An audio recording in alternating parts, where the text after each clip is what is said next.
Daralun, siapa yang tak kenal Hotman Paris, pengacara kondang fenomenal yang memiliki kekayaan berlimpah.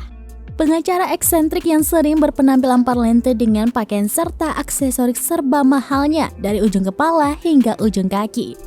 Namun, baru-baru ini seorang netizen membagikan momen saat ia bertemu dengan Hotman Paris di sebuah pom bensin. Dalam video yang diunggah oleh akun Instagram @kabarnya.netizen, tampak seorang operator pom bensin yang memiliki paras wajah sangat mirip dengan Hotman Paris. Pada keterangan video tertulis ketemu Hotman Paris di podcast, tidak ketemu Hotman Paris di pom bensin, iya. Ternyata diketahui pria parubaya yang ada dalam video tersebut bukan Hotman Paris, melainkan orang yang memiliki paras cukup mirip dengannya.